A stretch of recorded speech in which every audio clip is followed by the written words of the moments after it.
Number one was definitely Ed Sheeran. I think he'd had a couple of wines and he went, I fancy singing. And me and Tony had gone, what? He sang 6 songs. Really? And he's diving in the crowd. Mental. So we didn't charge him for his wine that day. No, I bet you didn't. When I saw that video, it was probably the worst morning of my life. I was hungover and I saw that and I knew I'm in trouble here. You know, I looked horrendous. I watched it and I was thinking, Wayne, what are you doing, mate? It's Ibiza Hall of Fame. It's Ibiza Hall of Fame. Welcome to the Ibiza Hall of Fame podcast with myself, Clara Griffin, and also Big Al. Our next guest is a British entrepreneur, club owner, and hospitality figure best known for helping shape the modern party culture of Ibiza. He's the master of entertainment and the legendary frontman of O Beach. We welcome Wayne Lineker into the Ibiza Hall of Fame. Thank you very much. I'm honoured to be in the Hall of Fame. So thank you for being with us today on this beautiful rooftop here. What a view. Looking at the This is beautiful amazing view view. of Ibiza. And you can see my baby from here. Look, Yeah, O right there. Beach. Yes, Beach right O there. Beach, Right there we go. So tell us, if we rewind back to the beginning, Yeah. what's your history in Ibiza? When did you first come to the island? I first came on holiday and my son, who's now my partner in Ocean, Dwayne, he was like, must be 4 years old. So I'm going back 36 years. But business-wise, we opened Lineker's bar in 2008 along the front there in San Ann. And that was an immediate success. I'd already built the brand Lineker's bars, and it was in Tenerife and Ainap and Marbella. And Tony Truman approached me and said he wants to open a Lineker's in Ibiza. And that's where it all started. And we flew over, because Tony was already here, he'd been present on the island for quite a long time. And I thought it was the perfect fit. I heard a lot about this guy, Tony Truman, his name kept popping up. And and then we opened Lineker's in 2008. Oh. And sadly, you closed it last season. Recently, yeah. I mean, it's the young kids don't know it anymore. You know, it was very famous in back in the 90s and the year 2000, and you know, when it was at its peak. And it's still very famous for football, but you can't just live off football anymore in bars. Ibiza's changed a little bit. In that So respect, it was time to close the doors in Ibiza. We're still open in Marbella and then Tenerife, but yeah, the crowd isn't quite right for Lineker's in Ibiza, so we. I actually went to your bar, Lineker's, during the COVID era. So I think it was like in 21. Which one? 2021. Yeah. Along the front. Yeah, in Ibiza, yeah. So yeah. Yeah, that was a tough time. It was a very strange Absolutely time. battered us. Tough time for every business on the island, wasn't it? Yeah. But yeah, especially obviously hospitality, and which is the Ibiza really. Yeah, that is the whole island. You know, the whole island lives off hospitality. Even the workers, everything, they're all working in hospitality. Because there was only a couple of places open, from what I remember, and even with the places open, you had to like stay at your tables. You weren't able to dance or mingle with others. That was a weird time, wasn't it? It was like, I walked in there on a Tuesday afternoon, I think it was 2021. It was in August. He'd just called, whatever he called, and said no one can travel anymore. And a week later, I walked in there on a Tuesday at 7 p.m, when normally there's 1,500 people in there, all with their hands in the air, orange cups, going mad, every bed's full. I walked in there, there was 14 people in there. I just walked out, cried my eyes out. I'm like, wow. Yeah. Not so much for the financial reason, just the fact that what's going on. Everyone's can't have a good time anymore. It's like, well, it was the unknown, wasn't it? Yeah. How long is this going to go on for, and all that sort of stuff. I mean, business-wise, it's a nightmare, wasn't it? It was a disaster, yeah, complete disaster, yeah. But things have changed since then, mate, haven't they? Yeah, I mean, Ibiza took a boom when they finally lifted COVID, and then the first year, I think it was 23, it just went crazy. Everyone couldn't and we wait just to enjoy spiraled, and themselves. every year, then people were having such a great time. Not just Ocean, Ibiza. Yeah, Ibiza, it was dominating Instagram, and you know, and it's just social media has done a lot of good for especially Ocean. Well, you guys are pretty good with that side of things. Yeah. You know, the hotels you've got and stuff like that, it's all very friendly to But the I think media, isn't it? It's the fact that everybody wants to get pictures of Ocean. It's aesthetically pleasing. It's Instagrammable. But like even WikiWoo is set up for the photographs, isn't it? And it's just, we're just completely dominated Instagram. We still are in the summer, you know, everything is Ocean Beach or Ibiza, and, you know, but yeah. So yeah, we owe a lot to social media. Yeah, no, absolutely. And then when you first started Ocean, did you have an idea of how you exactly wanted it in order to have a sort of appeal? Yeah, as I say, we opened Lineker's in 2008. Yeah. In 2010, myself and Tony Trimmer were sitting in a swimming pool in Marbella. We'd had a few drinks, and he said to me, I'll never forget it, he went, me and you should open a beach club in San Antonio. I went, oh yeah, we should. And we literally sat in that pool for 2 hours talking about it, what we'd do, and because Tony's very, very creative. He's I call it his feminine side. But he loves his pinks and his yellows and his colours, but he's very clever. And so design-wise, that was mostly my son and Tony. Obviously, I get involved. I remember going to the designer place and looking at the venue on the screen and moving things around a little bit. And because when we first took it looked like a football pitch because we completely took everything away and we're like, oh my God, it's too big. But that was a car park as well before. This was a car park. That was a wedding venue. Oh, okay. Yeah, it was just grass and plastic tables, and it was an elderly Spanish couple just come to the finish of they weren't interested anymore. They just wanted to sell up. We couldn't have timed it better because you can live another 1,000 years, you'll never find a venue like that. It's impossible. Yeah, no, it's right on the seafront, right in the heart of San An. So yeah, we got very fortunate, and and it was like a football pitch. We're like, oh God, it's too big, and now it's not big enough, obviously. Yeah, it's not big enough. But once you put all the restaurant in, the toilets, the offices, the reception area, the walk-in, and it just fitted perfectly, and Yeah, and you've got a particular niche in the market, haven't you? I mean, you created that 1 o'clock till sort of 8 o'clock a vibe, and it's and it was a different thing for Ibiza as well. I mean, Ushuaia was sort of doing that sort of thing till 12 o'clock, but they never got busy till 9 o'clock to 12 o'clock. It didn't really exist. Blue Marlin was about. Yeah, I think Blue Marlin opened before us. But they were more like a restaurant daytime thing. Yeah, a lot calmer vibe than Ocean.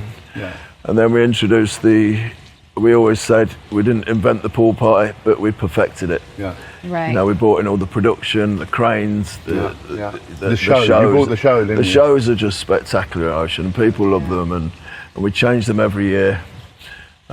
We did a big one for the anniversary the other day for the 14th anniversary. We even had huge, like real life gorillas and apes, and it was just amazing. Yeah, I mean, and again, Tony plays a big part in that. So yeah, I mean, them guys do all the work and I take all the credit, really. It's great. It's not a bad job, is it? It's not a bad job at all. But I have to take my pictures and. But yeah, I mean, it's a great club with a great atmosphere. Has the England, UK not being in Europe affected the staffing and all that kind of thing? It's affected the staffing a lot. Yeah, we can't have anyone that's got a British passport now, and it's been like that for years. We've got lots of Irish. We've got loads of Irish people. Yeah, but fortunately, Irish have got a great sense of humour and a great personality. Yeah. They all have. So yeah, it's predominantly Irish and a lot of Spanish as well, but. Obviously English-speaking Spanish, but it has been difficult for the recruitment side of things. But yeah, I don't see it changing either in any time. Well, it's a big change. I mean, because I remember when it was Ocean Beach before, and it basically had lots of English staff. I mean, it's a shame because it's people's dream to come and work in Ibiza or in Spain, but they just can't now. You're trying to explain, have you got an EU passport? No, why? Well, you can't work in Ibiza. They're like, what? and they start crying. You have to get a residency, don't you? Yeah, it's a lot changed in that side, but we manage obviously, and because we've got a lot of staff, we've got over 300 staff. And on this podcast, we do ask some set questions, and one of the set questions we ask is the magic of Ibiza. Like, obviously, you understand it. You've been here for a long time now. Do, when you first come, did it get you? You know, did it? How did it? Because everyone sort of has a little bit of a different take on it. Some people it's spiritual. Some people it's magnetic. The first time, like I say, 30 odd years ago, I came, it didn't really hit me like that. I was just on a little family holiday, and but when I came back in 2008 and we opened Lineker's, and I'll say it now, you know, there's Dubai, Ocean Dubai, or Ocean Ibiza, because of the soul of the island. You know, you step off that plane and the air is, I don't care what you say, it's different. There is something here, You come over and you see the island, and it's just that enormous buzz you get. You don't get when you fly into Dubai or to Thailand, wherever. You just don't get it. And the air hits you, and and obviously it's a very tempting island, and soon, because you're so excited, your adrenaline's pumping so much, you just go out and get smashed, and then and I say Ibiza always wins. It always wins. Well, you're not doing a bad job fighting back. Yeah, I'm doing all right at the minute, but it's beat me up so many times. Like that, especially as soon as I get off the plane. If I don't time it right, if I time it 4 or 5 days before we open, I'm a bit calmer. But if I come on opening party, the excitement, I'll just go in and just it all goes wrong.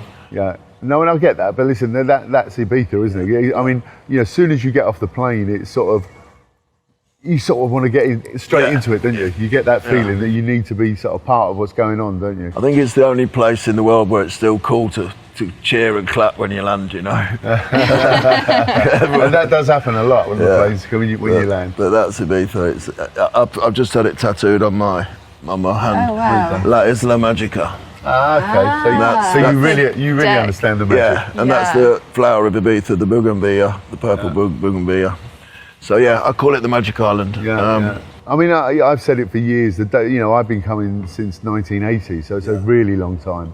And literally half an hour getting off the plane, it just got me straight away. It gets everyone. No, there are some people. It's not for them. There are some people. Well, obviously, If you're that Wayne Klein, listen, this is the island for you. If you enjoy yourself, this is the place, isn't it? It's so special, you know. It's not just about the party scene either. No, you know, the beaches, everything. The beaches are incredible. Yeah, we'll talk about that. The chiringuitos amazing. So another question we ask, because you're obviously in the industry, who's your favourite DJ? Freddie Lineker. Freddie Lineker. It's my son. Awesome. My favourite DJ. I just love Fisher. I love his personality. I love his music. Good energy. He comes to Ocean. He's so much fun. You know. He's got a residency in university this season. And I actually took my son Freddie on his 21st birthday which is the only time I went out last year, was to Universe. And I took him this is when I was still being a bit of a party animal. I took him to Universe, and they really looked after us, you know. The whole family came, Dwayne, Sean, my son, and Freddie, and all of us were there, and it was just a fantastic night, and Fisher was coming in out the sky just floating He comes down. in off the wires, doesn't he? Unbelievable. And the just sheer buzz of the place is just insane. And his hat comes down afterwards, isn't it? It's crazy. Fisher gets my vote. Because he's so entertaining. He is so entertaining. He's got the best laugh as well. And your son, Freddie, is he playing at O? He's playing at Ocean, he plays there quite regularly now. He's popping in between Ibiza, Greece, and Zante, and Cyprus, and he's all over the shop. Next gen.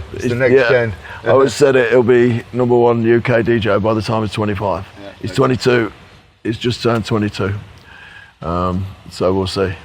But he's doing really, really well. I'm very proud of him. That's good. It's nice to keep it in the family. He's producing his own music, which is... But they've got to do that these days, haven't they? They've got to get involved with making music. But I don't get it. I just couldn't do it. It's so... He'll go up in his room for a couple of hours and come down with a track. I'm like, "Would you make? You just made that?" He went, "Yeah. Do you like it?" I said, "Oh my god." Yeah. Yeah, it's like weird, but you have to do. They you have to do it. You have to go down that road. Most of the big ones these days are actually producers, aren't they? Yeah, all you need is one big summer banger, and then your life's made. Yeah. Yeah. Makes a big difference. Yeah, you can turn into a superstar DJ overnight. Literally, yeah. Can you? Literally, yeah. Yeah, we've seen it happen many times, haven't we? Yeah, literally. Talking about summer bangers and music, DJs, what are your sort of favourite tracks? That Your kind anthems of, that your get you. anthems. My anthem is on my arm, and it'll always be my anthem. Where Love Lives, Alice and Limerick. We were talking about that yesterday. Yeah, that's my song. Yeah. She performed at my 60th birthday party at Ocean. Oh, amazing. And Tony made that as a surprise for me. And I went on stage and I was singing. Well, I wasn't singing, but I was. You were trying. Had my arm round Alice and Limerick while she's singing the song. Probably one of the best moments of my life in Ocean. Yeah. I had Alison Limerick in the. When did I have Alison Limerick? I had her probably 96, 97 maybe, live at Privilege. Yeah. Brilliant. She was brilliant. Yeah. Great voice. You know, that song got voted for many, many years. Unbelievable song. The best house track for many, many years. So because I'm living in the world of DJs and they're all my friends, you know, if I go into a club, they'll see me in there and they'll play it for me without asking. They'll just play it. Yeah. He's in. Let's play it for him, you know. Yeah. So yeah, it's become iconic and for me to associate. Are those that a couple more? Million Voices. Million Voices. Who's that one? Do you know that one? That's a good Probably one. if I heard it. And another one is Follow Rivers. Follow. Oh, I love that follow song. You, Yeah. Deep sea, Yeah. baby. That goes off. But they're my three favourite tracks. But I've got so many. Yeah, well, listen, we all have, haven't we? I've got so many. Some of this music's fantastic, and it lives with you forever, doesn't it? And I do like a lot of the new stuff as well. You know, I've got my little Shazam on.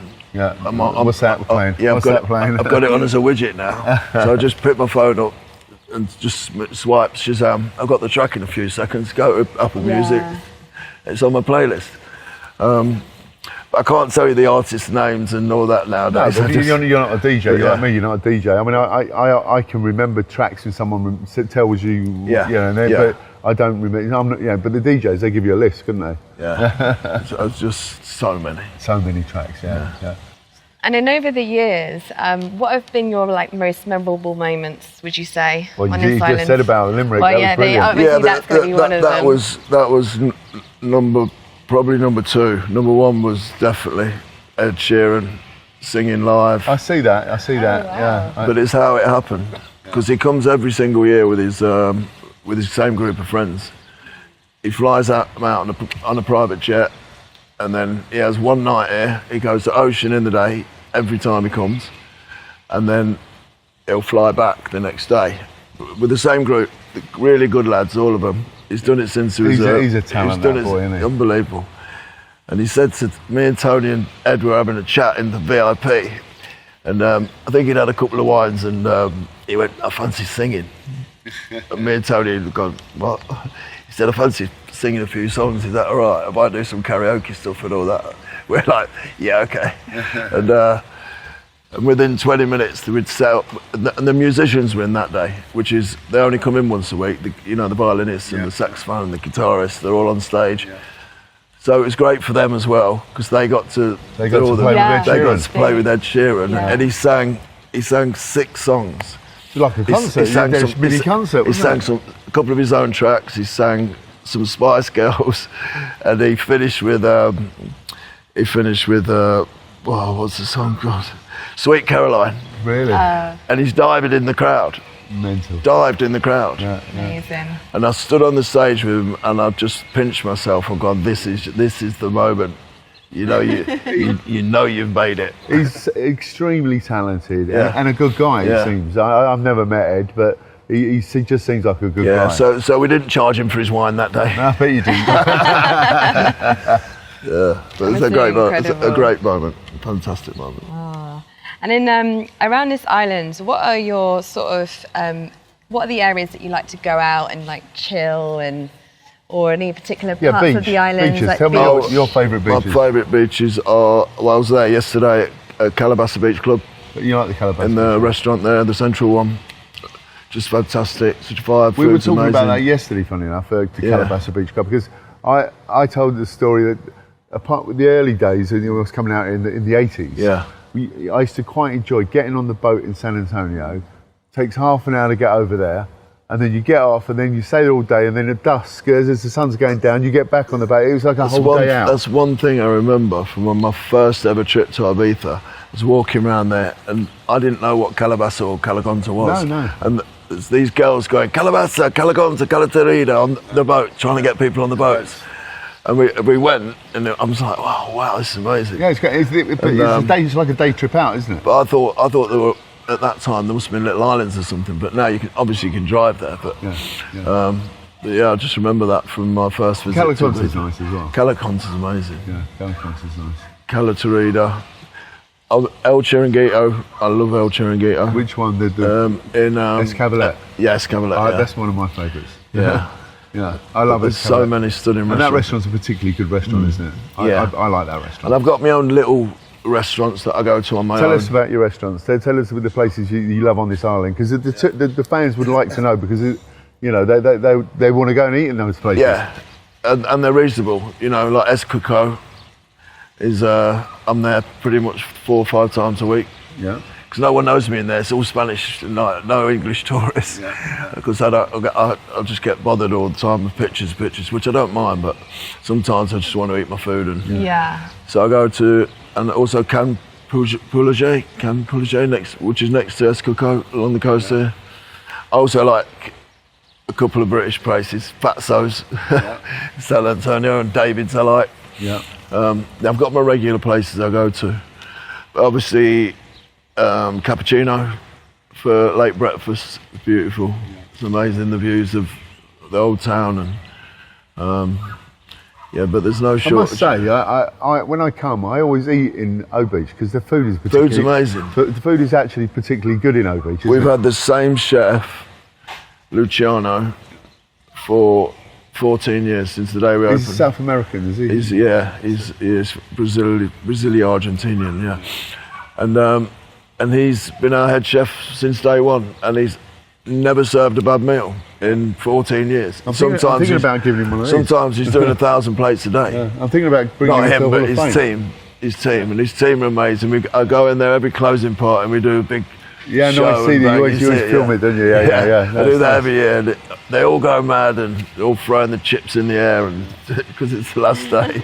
I'm thinking about giving one of these, like bring it, because he's an Ibiza chef, does really Yeah. good at his job. It's fantastic. Yeah. We got so lucky with him, Yeah, But because with the Hall of Fame, it's not just the DJs, superstar DJs, Yeah. it's the resident DJs, Yeah. it's people like yourself that Yeah. are owners of places.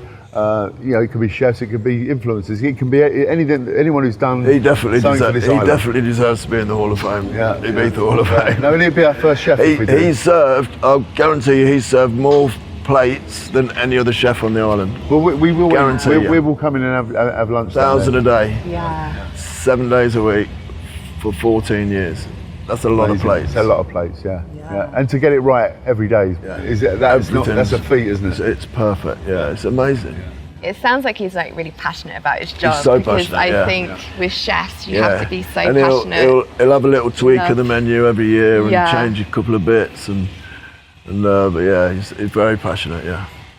No, amazing. I'm actually looking forward to trying the food at No, I O told Beach. them, I said we will go to haven't. O and have some food, because it's Yeah. actually fun. Yeah, It's it's very lovely. nice. Yeah, there's never a bad Got meal rid in of there. that. And then what have you got coming up this summer? What kind of plans have you? O Beach is for the busy as ever, isn't it? Yeah, we're having our busiest year again this year. It's we're pretty much sold out for the rest of the summer. Wow. But I'm not going to Ocean so much now. I go where I used to be the first person in there and the last person out. That can't happen anymore, because obviously I'm not drinking like Yeah, recovery. I mean, yeah. What I do now is I go at around 2 o'clock in the afternoon or 3 o'clock. I'll stay for a couple of hours. I'll do my bits, take my pitch, then I'll go and and then I'll go and see my grandchildren or do something nice, and then go and have some food, and then go home, sleep, wake up fresh. It's beautiful. Go to the gym, go for a walk. So my outlook on Ibiza's changed, and it's nice. It's nicer. It's a beautiful thing. I see the island now. It's not bad having a clear head, is it? I'm going to different places all the time. Like I say, Calabasas yesterday, Calaconta last week, and I had a day out at Seven Pines the other day. They're not things you do when you're hungover all the time. Yeah. So I'm seeing the beautiful side, and I wish I'd have done it There's earlier. some great places on there. I mean, there's places like at Zaro on the north. Yeah, incredible. Nice days out, aren't Incredible, they? yeah. Beautiful. The island is just, and it's. You can explore it more now.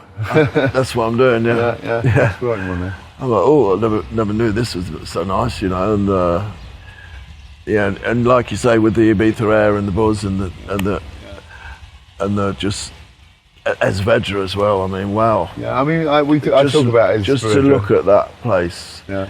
So I was in Seven Pines the other day, and you got a clear view of it, just sitting there like a monster. Yeah. Just feeding out good energy. Yeah, that's I put the magic of the Ibiza down to the ley lines and the magnetic stuff going on.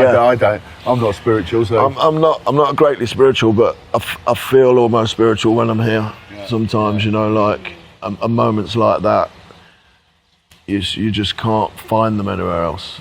Yeah. But Vedra itself, I always go and eat in Esbardado, because you've got that view of Esvedra, and you've got great Spanish food. I like that. I've been trying to find out what the restaurant was called. Esbardado. Right. Is it a long wait to get in there? Or no, it's quite a big restaurant. You could just turn up. Better booking in the peak. Esbardado. You have to write that down. It's one of those restaurants. You ask the Spanish waiters.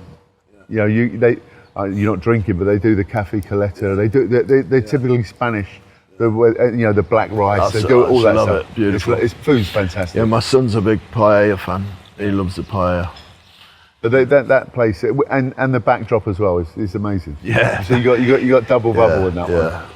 I'll definitely going to have a trip there next week for sure. Yeah, definitely try it as well. Yeah. It's one of my favourites. Yeah.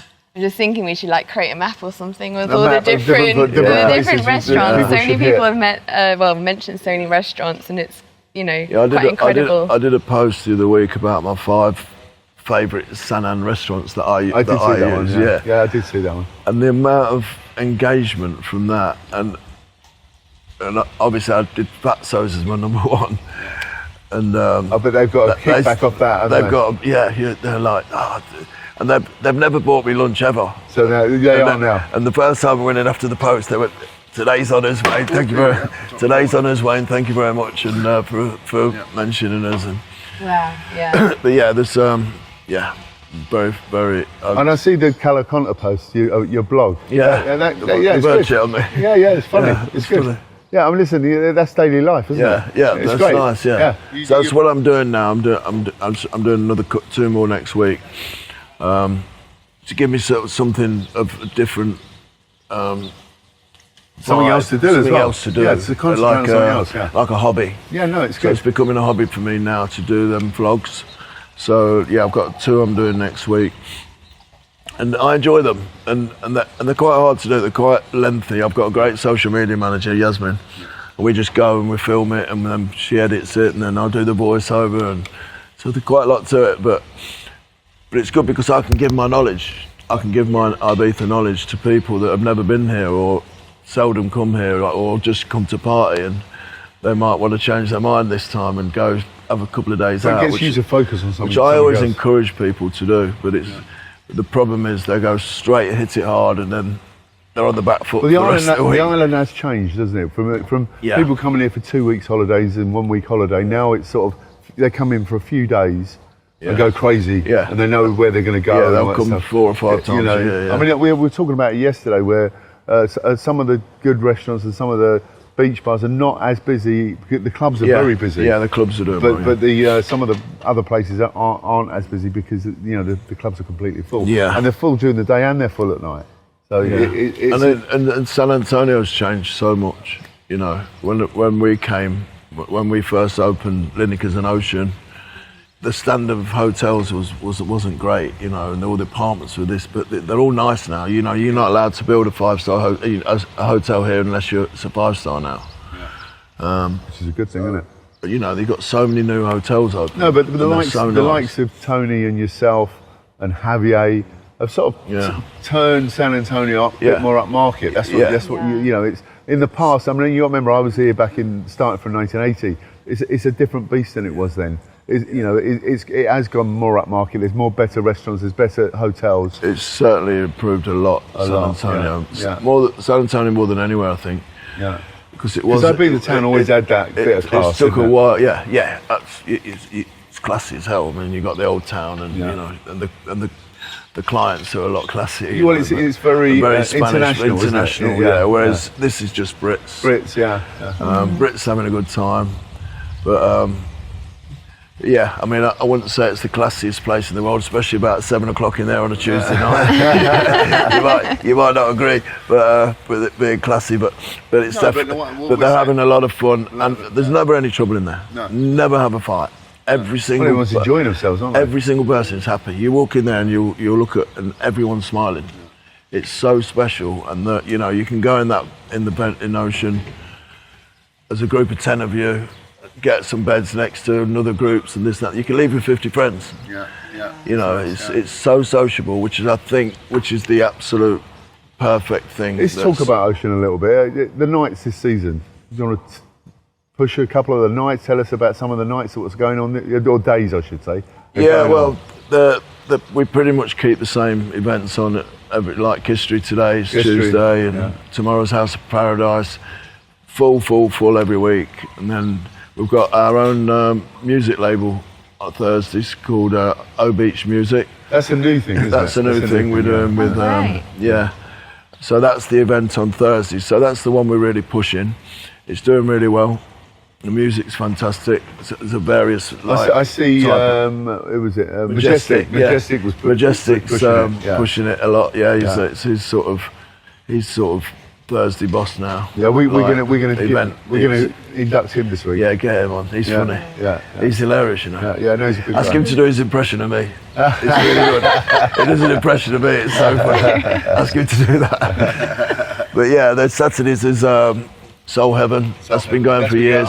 Saturdays is now the new Fridays. Okay. It's so busy. Well, I would say Ibiza every day Saturday, isn't it? Every day Saturday. Obviously we've got every day Saturday in Ibiza. Yeah. But I actually did. I think back in the 2000s, I actually did a party with at Ocean with Soul Heaven. Yeah. We did a joint one. Yeah, just one. And the crowd's a bit older.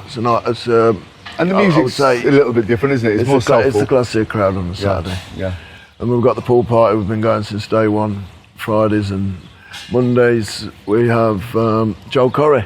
Who I think we're seeing later. We're bringing him into it's called the Next Gen for the Ibiza Hall of Fame. It's the younger ones coming in. He's the first of our younger ones. Joel's such a lovely boy. And he's had some big hits as well, hasn't he? I always tell him, your smile is one of the best I've ever seen. Well, listen, he's obviously very talented. He's a good-looking boy. Yeah. He's a good DJ. He works hard as well. Yeah, and he's had quite a few hits so far, hasn't he? Yeah, he's doing well. Yeah. So yeah, we'll be very happy to induct him into the Hall of Fame. Quite young for a Hall of Fame, eh? Yeah. No, he's the Next Gen. He's the Next Gen. He's the Next Gen. Yeah. So you would come under the Legends category, but the newer DJs, the younger DJs, will come under the Next Gen. Oh, that's great. Yeah. Great idea. So there are different parts to it, you know. And as I say, we don't just give them to DJs and club owners. We give them to all sorts of people, which is people who've done their time on the island. It's nice. Yeah, I think it's definitely important for those that have had like an influence on the island. Talking about influences, sis, who are your 3 most influential people on this island? Here? Yeah. Well, obviously the main man's passed away now, Mr. Tony Pike.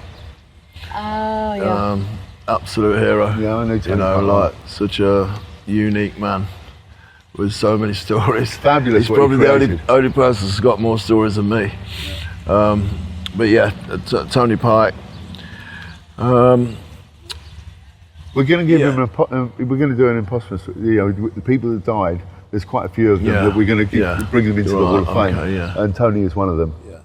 There's a few. There's Brasilio from Coup. La Troya. And obviously Matus's main man.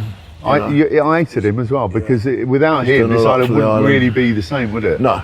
You know, And I admire him so much. You know, he's never been one for like trying to gain attention and stuff like that. He's just cracks on, and he's obviously his love for the island is huge. It must be. You know, he's got so much going on. I think there. he was born here, Abel, wasn't he? And I absolutely love what they've done with Universe. Yeah. I think it's absolutely. I always said incredible. once he bought the other fella out, that place would turn into an absolute monster again, and it has, isn't it? It's just I've still only been once, but my experience and I just see it on the social media, and you know. And the show, the light show, and everything else is amazing. Unbelievable. Isn't it? Yeah, I mean, you know, they're calling it a mega club, aren't they? Not a super club because it. Yeah, it's just outstanding. Yeah. It really, really is. You know, and the amount of money they've pumped into it. Obviously, they're getting rewards, but you know, it was a big gamble. Yeah. You know, it's. No, I never thought it was going to be a gamble, to tell you the truth, because but, the machine they got behind them. You know, they've got High and they've got Swire. They've got so much, but but them guys are smashing it. Yeah. No, they're doing pretty well. Yeah, they are. Yeah, we'd like to get them on as well. Yeah, sure. Well, Abel Matutis, famously, he was actually Foreign Minister of Spain, wasn't he? Yeah, clever man. Yeah. So he is the number one player on the island. Yeah, he's the man. Yeah, he's definitely the man. Yeah. And a third? You got a third? Tony Truman. Well, that's a good one. Yeah. Got to be Tony Truman. Yeah. Came from just nothing really. He's a little wheeler dealer back home, and he came to the island, and obviously we're a partnership now, and but I've always admired Tony, and his sheer personality is second to none. He's a good guy. Me and Tony have always been friends. We've always got on very well. There's never been there's no side to any. I mean, to bring all the events and the production, and that's all Tony, really. Basically, it all comes from him and his ideas, and he's just such a creative guy, and he's come a long way, and he deserves everything. And we've had a few fallouts. Well, if you're working with someone, that does happen, doesn't it? Because he's the one that always tells me off when I've been a naughty boy. Yeah. Right, I see. So I'll get the Tony Truman call the next day, and I'm like, oh no, I don't want to do this. And he's like, Wayne, you can't behave like that. You can't behave like that. Well, the classic one was you when it kicked off was you when Paris was DJing. Yeah. God. That clip got millions of views, didn't it? Completely viral. And that video was one of the reasons that was a catalyst, wasn't it? It pushed me into rehab. Yeah, that was a catalyst. Along with my partners. Do you know what? I did see it before you went into rehab. I watched it and I was thinking, Wayne, what are you doing, mate? I know. That's what I thought.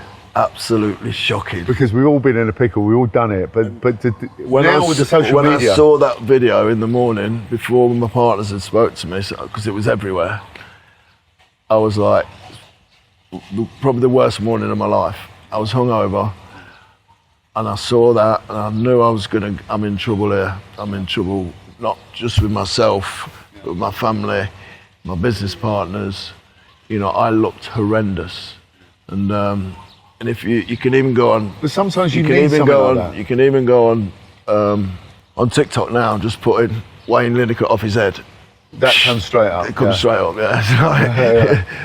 No, all you have to do is put Wayne in, or WAY, and it comes up Wayne Lineker off his head. Yeah. So I was trending for weeks, and for the wrong reason. Huge numbers, didn't it? But do you know what? We all make mistakes. We're all not perfect. But I think you told me a story earlier about something saving your life that went wrong, and that was something that went very wrong for me, but it has saved my life. Yeah. No, listen, you need a catalyst in life. Something has to say, okay, calm down. It's time. It's time, yeah. So many things were happening to me at that moment, because I had lost the plot. I was out 100 nights on the trot, and doing whatever I was doing. And I remember, funny enough, seeing you were going back to England, and I was going back as well. And we were on the bus going to the plane, and you were in a pickle. Yeah, probably. And I said, "You all right, mate?" And you went, "Oh, I've had a hard one." No, you were still at it. You were still, Yeah, my problem was I didn't want to spend. This is what I got into my head. Every day I would wake up feeling so anxious about my behaviour from the night before, and I didn't want to spend the day on my own in the villa. I thought, Let's get and out again. I've got a thing called the magic medicine, which is vodka Red Bull. So I used to go to my little Spanish cafe and have a vodka Red Bull and a cheese and tomato toasty. And then I'd open my phone. I wouldn't be able to open my phone until I've looked at it. And then the cycle, just in case. the cycle went again and again and again and again. And yeah. Well, as I say, that catalyst, that was the point where you go, hang on, I've got to look at myself. Like I say, my family at that time would get a bit fed up with me, my behaviour, and just so many things all came together in the space of a few weeks. And then I went to rehab, and it's the best thing I've ever done in my life. You turned it around, mate. And you're looking I was healthy. gonna say, you look very I literally healthy. wouldn't be here. I wouldn't be here. I've been close to death so many times. So there's no way I'll be sitting in front That's of you a part today. of the excess on this island, isn't it? I just wouldn't be sitting there. That is a part of this island, isn't it? There's a lot of excess goes on in this island. But, people get very excited on this island. They get carried away. You get carried away. And listen, I've had friends that have gone. They're no longer here because of it. And I walked into rehab. Yeah, this is a true story. I had a room that had 2 windows that opened. Them old sliding windows in the summer. It was in July. Priory? Was it the Priory? Yeah, the Priory. Yeah. So I've walked in there. I'm quite excited about being in there, which was weird because the thought of it a few weeks before, because people's perception of rehab is totally wrong. It's a nice environment. You're surrounded by people that are in a similar situation for you, whether it's a sugar addiction or sex addiction or cocaine addiction, doesn't matter. It all falls into the same category. It's an addiction. Yeah. So you have your meetings, this and that. But the day I walked into rehab, my mum passed away, I don't know, must be 10 years ago now. And I've always had associated a butterfly with her. And I walked into rehab, I put my bags on the bed, and I opened the 2 windows, and a butterfly flew in, landed on my shoulder. I looked at it, and it flew out the other window. I thought, that's my mum, 100%. Why would that ever happen? I'd been in rehab less than an hour, and that happened. That's my mum coming to say, well done, son. Well done, yeah. Keep going, yeah. Oh. So that was a moment, but yeah. So you're feeling good and looking good now, so yeah. I feel great, yeah. Yeah. Take a few peptides now. We like the peptides. Got to keep me young. But yeah, I mean, people say to me, "Oh, wow, you look so different to what you did a year ago," And well, what the drug I does, feel and the drugs do, different, they yeah. make you puffy, don't they? And they make And my immune system was not functioning at all, which is why I caught pneumonia, and I had a horrific year. But it all stemmed I know down. exactly how that feels. I last year I had pneumonia twice. Yeah. It all not boiled good. down to me of just abusing my body so much that in the end it just packs in on you. Yeah. And I was ill. I had 7 infections even in rehab. Really? 7. I had esophagus infection because my immune system was dead. I had foot infection. I had kidney infection. I had a liver infection. Well, it breaks you down from the chest inside out, doesn't infection. it? That's what it does. I was so ill when I was at the first couple of weeks in rehab, because what happens is your immune system, it's so dependent on your drink and your drugs and whatever it is you're taking, and all of a sudden that stops. It's a shock to the system, isn't it? I said the immune system's like, where's my vodka? Where's my vodka? I'll make you suffer if you don't give it me. And it made me suffer for a long time. I got pneumonia. I was in hospital for 10 weeks. Really, that's a long close time, to death, yeah, 3 or 4 times. Horrible pneummonia. You can't breathe on it and all that. It's not very. Yeah. good. Then they let me out because I thought I was all right, but I was still on like Zimmer frame and stuff, so I didn't feel well. I think they let me out too early, and then a few days later I had another attack and went back. They rushed me to this close private hospital where my son was with me, fortunately. And he was calling the family saying that they don't think Dad's going to make it. My blood pressure was so low. I had 7 doctors around me, all panicking and like putting lights in my eyes, and so yeah, it was a tough year. We're glad you got through it, mate. But now I feel fantastic. I feel great. My brain's firing on all cylinders, and now you're thinking about doing other stuff like your like vlogs and everything else. I'm enjoying different- Life goes on, yeah. doesn't it? And you can evolve now. So I would be on this island, but I wouldn't see anything because I'm drunk all the time, or I'm hungover. Well, you're seeing it at different eyes now, I aren't you? see the trees now. I see the birds just flying around. And like you were saying, you're visiting areas that you never and like, been to something. before. All the years I've been here, I've never done them things because I've always either been drunk or been hungover. And now it's just beautiful. It really is. Well, it is a beautiful island. That's what people don't. The other side of this island, it's got fantastic beaches, restaurants, bars. Unbelievable. You know, even the forests and stuff. The pine forests are beautiful, aren't they? Stunning. Yeah. So and even in the club when I was drunk, I didn't know what was going on. I wasn't watching the waiters. I wasn't watching the managers. I wasn't, looking at the crowd. But now I'm looking and I see everything and it's beautiful, and I see people having a good time instead of living in this world of it's a fugazi. It was my life. You were was in a your own fugazi, bubble, weren't you? You were in your own bubble. I was trapped in my own little silly little bubble, that just wouldn't burst. Yeah. Well, you burst it now, mate. So But I burst it. It took a few things to make it burst, but we got there in the end. We're pleased it has, mate. Thank you. Yeah, it's such a beautiful story to see someone. So the whole open up. reason for us being here today, Wayne, is to induct you into our Ibiza Hall of Fame. Wow. And it's a pleasure for me to award this to you, mate. Thank you so much. We've known each I'll other for stand quite a up while, for that. mate. Thank you so much. Thank you very much, mate. Ibiza Hall of Fame. Oh, that's amazing. That's going pride of place. I'm not going to sleep there on the side of my bed tonight. Brilliant. So that's all from us at the Ibiza Hall of Fame podcast. Remember to like, subscribe, and to follow us on all of our platforms. Thanks. See you soon. It's a Ibiza Hall of Fame.